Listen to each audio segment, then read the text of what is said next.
Hello আমার খাদ্যরসী বন্ধুগণ, কেমন আছো? চলে এসেছি আর একটা নিরামিষ রেসিপি নিয়ে, সেটা হচ্ছে ছোলার ডালের রেসিপি।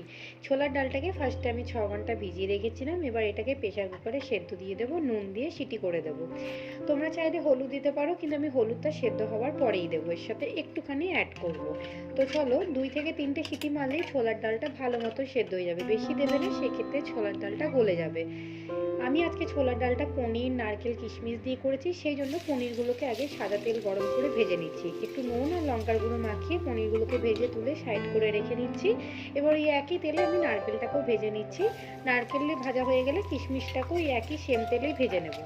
তো সমস্ত ভাজাগুলোকে তুলে এক সাইডে একটা বাটিতে রেখে দিই। তারপর আমি কিছু এর মধ্যে ফোড়ন দেবো। তার মধ্যে ফোড়নে আছে শুকনো লঙ্কা, 2টো তেজপাতা, 1 চামচের মতন সাদা জিরে, আর ছোট্ট একটু 1 পিঞ্চের মতন তোমার হিংটা অবশ্যই করেই রান্নাতে দেবে, স্কিপ করো না। হয়ে গেল, তোমার মশলা থেকে সুন্দর অ্যারোমা বেরোতে শুরু করলো, সেই সময় দিয়ে দেবো গ্রেট করে রাখা আদা। এতে কিন্তু আদা বাটা অতটা ভাল লাগে না, গ্রেট করে দিলে দেখবে বেশি টেস্ট বেরোবে।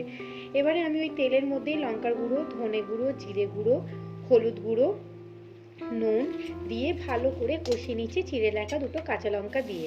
একটু সামান্য জল দিয়ে দিচ্ছি যাতে মশলাটা পুড়ে না যায়। যখন তেল ছেড়ে দেবে তখন আমি এর মধ্যে চিনি অ্যাড করছি। চিনিটা দিলে কালারটা এই সময় খুব সুন্দর আসে। তারপরে ভেজে রাখা যে সমস্ত জিনিসগুলো ছিল সেগুলো সবগুলো দিয়ে কষিয়ে নেব।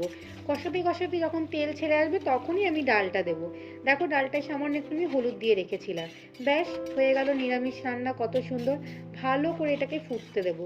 ফুটে গেলে একটু জলটা মরিয়ে নেব, বেশি টানাবো না। একটু গরম মশলা দিয়ে দিচ্ছি লাস্টে, কারণ কি ছোলার ডাল ঠান্ডা হলে এমনি অনেকটা বসে যায়। তো চলো, আমাদের একদম জন্মাষ্টমী স্পেশাল ছোলার ডাল রেডি হয়ে গেল। একটু সামান্য ঘি দিয়ে গরম গরম এটা পরিবেশন করব। এটা লুচির সাথেও ভাল লাগে, পরোটার সাথেও ভাল লাগে, যে কোনো রকম নানের সাথেও ভাল লাগে। চাইলে তোমরা এটা ভাতের সাথেও খেতে পারো, প্লেন যেটা সাদা ভাত হয় তার সাথেও কিন্তু খেতে এটা অপূর্ব লাগবে। তো তোমরা এই জন্মাষ্টমীতে যারা যারা নিরামিষ খাও, লুচি পরোটার সাথে এই তরকারিটা বানিয়ে দেখতে পারো। আশা করি তোমাদের সকলকার খুব ভাল লাগবে। আর এরকম নিত্য নতুন রেসিপি পাওয়ার জন্য আমার চ্যানেলটাকে আজই সাবস্ক্রাইব করে নিও। তো চলো, দেখা হচ্ছে পরবর্তী ভিডিওতে। সবাই খুব ভালো থেকো, সুস্থ থেকো, টাটা।